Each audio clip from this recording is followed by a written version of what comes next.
ಲಕ್ಷ್ಮಿ ಏನು ಮಾಡ್ತಾ ಇದೀಯಾ? ನಮ್ಮ ಕಡೆ ಇವಾಗ ನಾಗರ ಪಂಚಮಿ ಹಬ್ಬ ಸೆಲೆಬ್ರೇಟ್ ಮಾಡ್ತಾರಲ್ವಾ, ನಾವು ಇವಾಗ ಊರಿಗೆ ಹೋಗಿಲ್ಲ. ಸೊ ಎಲ್ಲ ಬೆಂಗಳೂರಲ್ಲೇ ಹಬ್ಬ ಮಾಡ್ತಾ ಇದ್ದೀವಿ. ಅದಕ್ಕೆ ಹಬ್ಬಕ್ಕೆ ಮೇಯ್ನಾಗಿ ಬೇಕಾಗಿರೋದು ಉಂಡಿ, ಎಳ್ಳುಂಡಿ, ಶೇಂಗಾ ಉಂಡಿ, ಕಡಲೆ ಉಂಡಿ, ಮಂಡಕ್ಕಿ ಉಂಡಿ, ವೆರೈಟೀಸ್ ಆಫ್ ಉಂಡಿ ಮಾಡ್ತಾರೆ.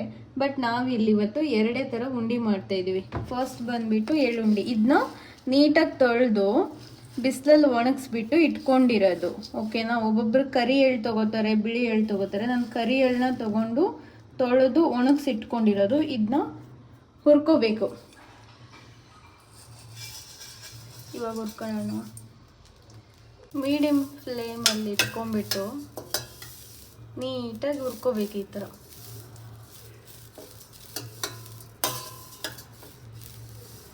ನೋಡಿ, ಈ ಥರ ಸ್ವಲ್ಪ ಗೋಲ್ಡನ್ ಕಲರ್ ಬರೋ ಥರ ಹುರ್ಕೋಬೇಕು. ಇಷ್ಟೇ ಸಾಕು. ಇದು ನೀಟಾಗಿ ಚೆನ್ನಾಗಿ ಹುರಿದಿದೆ. ಇವಾಗ ನೋಡಿ, ಇದು ಇವಾಗ ನೀಟಾಗಿ ಹುರಿದಾಗಿದೆ. ಎಷ್ಟು ಚೆನ್ನಾಗಿ ಘಮ ಘಮ ಸ್ಮೆಲ್ ಬರ್ತಾ ಇದೆ. ಅದೇ ರೀತಿ ನೆಕ್ಸ್ಟ್ ಇವಾಗ ಶೇಂಗಾಕಾಯಿ ಹುರ್ಕೋಬೇಕು ನೀಟಾಗಿ.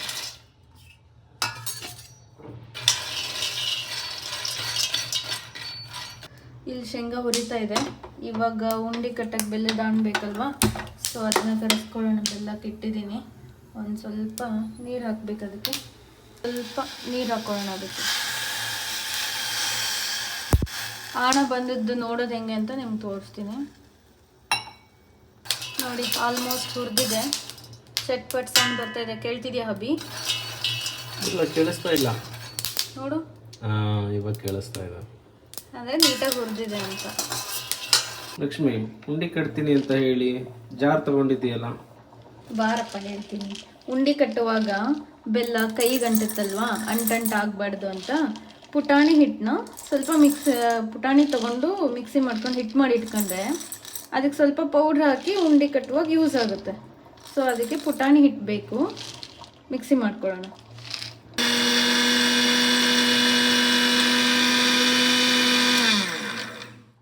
ಓಕೆ, ಪುಟಾಣಿ ಹಿಟ್ಟು ರೆಡಿ ಇದೆ. ಇವಾಗ ಇನ್ನು ಬೆಲ್ಲ ಕರಗಿಲ್ಲ, ಪೂರ್ತಿ ನೀಟಾಗಿ ಕರಗಲಿ ಇದು. ನೋಡಿ, ಇದು ಎಳ್ಳು ಹುರಿದಿದ್ವಲ್ಲ, ಅದನ್ನ ಈ ಥರ ಮರಕ್ಕೆ ಹಾಕಿ ಒಂದ್ಸರಿ ಹಿಂಗೆ ತಿಕ್ಕಿ ನೀಟಾಗಿ ಚಪ್ಪರ್ಸ್ಕೋಬೇಕು. ಚಪ್ಪರ್ಸ್ಕೊಂಡ್ರೆ ಇದು ಬ್ಲ್ಯಾಕ್ ಕಲರ್ ಇರೋ ಪೌಡ್ರೆಲ್ಲ ನೀಟಾಗಿ ಹೋಗುತ್ತೆ. ಹಿಂಗೆ ಈ ಥರ ಮಾಡ್ಕೊಂಡೆ ನೋಡಿ ಎಷ್ಟು ನೀಟಾಗಿ ಹೊರಗೆ ಬಂದಿದೆ. ಇದೆಲ್ಲ ಹೋಗುತ್ತೆ. ನೋಡಿ, ಇವಾಗ ಬೆಲ್ಲ ಆಣ ಬಂದಿದ್ದಿಲ್ಲ ಅಂತಂದರೆ ಒಂದು ಪ್ಲೇಟಲ್ಲಿ ನೀರು ತೊಗೊಂಡು ಸ್ವಲ್ಪ ಬೆಲ್ಲದ ರಸ ತೊಗೊಂಡು ಈ ಥರ ಹಾಕಬೇಕು. ಹಾಕಿದಾಗ ಇದು ನೋಡಿ ಇನ್ನೂ ಬಂದಿಲ್ಲ, ಯಾಕಂದರೆ ಗಟ್ಟಿಯಾಗಿ ರೌಂಡಾಗಿ ಬರುತ್ತೆ. ಇದಿನ್ನೂ ಕರಗ್ತಾ ಇದೆ. ಸೊ ಇನ್ನೂ ಹಣ್ಣು ಬಂದಿಲ್ಲ ಅಂತ. ಅದು ಇನ್ನೊಂದು ನಿಮಿಷ ಕುದಿಲಿ. ಅದೇ ಥರ ಒಂದು ನಿಮಿಷ ಆಯ್ತು. ಇವಾಗ ಇನ್ನೊಂದ್ಸರಿ ನೋಡೋಣ.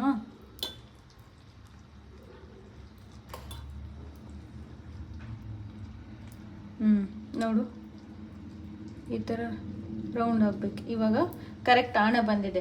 ಯಾವಾಗಲೂ ಉಂಡೆ ಕಟ್ಟುವಾಗ ಬೆಲ್ಲದ ಆಣ ತಗೊಳ್ಳೋದು ತುಂಬ ಇಂಪಾರ್ಟೆಂಟ್. ಆಣ ಕರೆಕ್ಟಾಗಿ ಹಿಡ್ದಿಲ್ಲ ಅಂತಂದರೆ ಉಂಡೆ ನೀಟಾಗಿ ಆಗಲ್ಲ. ಇವಾಗ ಕಾದಿರೋ ಆಣನ ಸ್ವಲ್ಪ ಸೋಸೆ ಹಾಕ್ಕೊಳ್ಳೋಣ. ಯಾಕಂದ್ರೆ ಬೆಲ್ಲದಲ್ಲಿ ಏನೇನೋ ಕಸ ಇರುತ್ತೆ, ಕಲ್ಲಿರುತ್ತೆ. ಹೀಗೆ ನಮಗೆ ಎಷ್ಟು ಬೇಕಷ್ಟು ಕ್ವಾಂಟಿಟಿ ನೋಡಿ ಹಾಕ್ಕೋಬೇಕು ಚೆನ್ನಾಗಿ. ಬೆಲ್ಲ ಬೇಕಂದರೆ ನೋಡಿ ಹಾಕ್ಕೋಬೇಕು. ಎಷ್ಟು ಹಿಡಿಯುತ್ತೆ ಅಂತ ನೋಡಿ ನೀಟಾಗಿ ಮಿಕ್ಸ್ ಮಾಡ್ತಾ ಸಾಕಾಗುತ್ತೆ ನಾವು ಹಾಕಿರೋ ಬೆಲ್ಲ.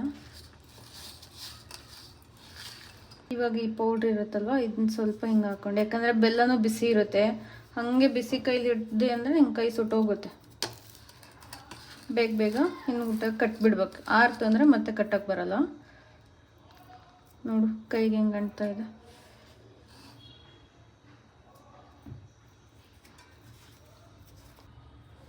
ನೋಡಿ, ಹೀಗೆ ಈ ಥರ ಉಂಡೆ ನೀಟಾಗಿ ಬರುತ್ತೆ. ನೋಡಿ, ನಾನು ಚಿಕ್ಕದೇ ಮಾಡಿದ್ದೀನಿ. ಈ ಥರ ಒಂದು 5 ನೈವೇದ್ಯಕ್ಕೆ ಮುಟ್ಗಿ ಉಂಡೆ ಈ ಥರ ಒಂದು 5 ಮಾಡಿ ಇಟ್ಕೋಬೇಕು ನೈವೇದ್ಯಕ್ಕೆ. ಈ ಶೇಂಗಾನ ಹಿಂಗೆ ಮಾಡಿ ಈ ಥರ ಕಲ್ಲಿಂದ ಮಾಡ್ಕೊಂಡ್ರಿ ಅಂದ್ರೆ ಮೇಲಿರೋ ಸಿಪ್ಪೆಲ್ಲ ಉದುರುತ್ತೆ ನೀಟಾಗಿ. ಈ ಥರ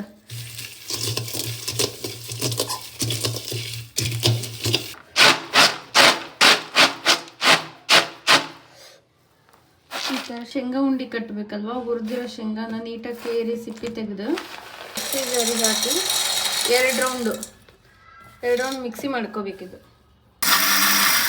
ಹಿಂಗೆ ಬಿಟ್ಟು ತೀರಾ ಪೌಡ್ರು ಆಗಬಾರ್ದು. ಈ ಥರ ಸ್ವಲ್ಪ ಬೇಳೆ ಇರೋ ಥರ ಮಿಕ್ಸಿ ಮಾಡಿ ಇಟ್ಕೋಬೇಕು. ಆಣ ನೋಡಿ ಎಷ್ಟು ಬೇಕು ಅಷ್ಟು ಸಕ್ಕರೆ ಈ ಥರ ಮಿಕ್ಸ್ ಮಾಡ್ಕೊಂಡಾಗ ಗೊತ್ತಾಗುತ್ತೆ. ಉಂಡೆ ಕಟ್ಟೋ ಪ್ರೋಸೆಸ್ಸಲ್ಲಿ ಕೈ ಹುಷಾರು, ಯಾಕೆಂದರೆ ಬೆಲ್ಲನೂ ಸುಡ್ತಿರುತ್ತೆ ಬಿಸಿ ಬಿಸಿದು ಆಣ. ಸೊ ಇದು ಆರೋವರೆಗೂ ಬಿಟ್ಟು ಕಟ್ಟೋಣ ಅಂದ್ರೂ ಅವಾಗ ಉಂಡೆ ನೀಟಾಗಿ ಬರಲ್ಲ. ಬಿಸಿ ಬಿಸಿದಿದ್ದಾಗಲೇ ನೀಟಾಗಿ ನೋಡಿಬಿಟ್ಟು ಮಾಡಬೇಕು. ನೋಡಿ ಎಷ್ಟು ಚೆನ್ನಾಗಿ ನೀಟಾಗಿ ಬರ್ತಾಯಿದೆ. ನೋಡಿ ಎಷ್ಟು ನೀಟಾಗಿ ಉಂಡೆ ಎಲ್ಲ ಬಂದಿದೆ. ಇದು ನಾವು ಫಸ್ಟ್ ಟೈಮ್ ಹಂಗಾಗಿ ಸ್ವಲ್ಪ ಮಾಡಿದ್ದೀವಿ, ಹೆಂಗೆ ಬರುತ್ತೆ ಅಂತ ಡೌಟಲ್ಲಿ. ಫಸ್ಟ್ ಟೈಮ್ ನಾವು ಬೆಂಗಳೂರಲ್ಲಿ ಹಬ್ಬ ಸೆಲೆಬ್ರೇಟ್ ಮಾಡ್ತಾ ಇರೋದು. ಚೆನ್ನಾಗಿ ಬಂದಿದ್ದಾವೆ. ಚೆನ್ನಾಗಿ ಬಂದಿದೆಯಲ್ಲ ಅಭಿ, ಎಷ್ಟು ನೀಟಾಗಿ ಬಂದಿದೆ ನೋಡು. ನನ್ನ ಅತ್ತೆ ಮನೆಯಲ್ಲಾಗಲಿ ತವ್ರ ಮನೆಯಲ್ಲಾಗಲಿ ಯಾವಾಗೂ ಇನಿಷಿಯೇಟಿವ್ ತಗೊಂಡು ಈ ಥರ ಉಂಡೆ ಎಲ್ಲ ಮಾಡಿಲ್ಲ. ಬರೀ ಹೆಲ್ಪರಾಗಿ ಕೆಲಸ ಮಾಡ್ತೀನಿ ಅಷ್ಟೇ. ಫಸ್ಟ್ ಟೈಮ್ ನಾವೇ ಮಾಡಿದ್ದೀವಿ, ಆದರೆ ಚೆನ್ನಾಗಿ ಬಂದಿದೆ. Nice, thank you.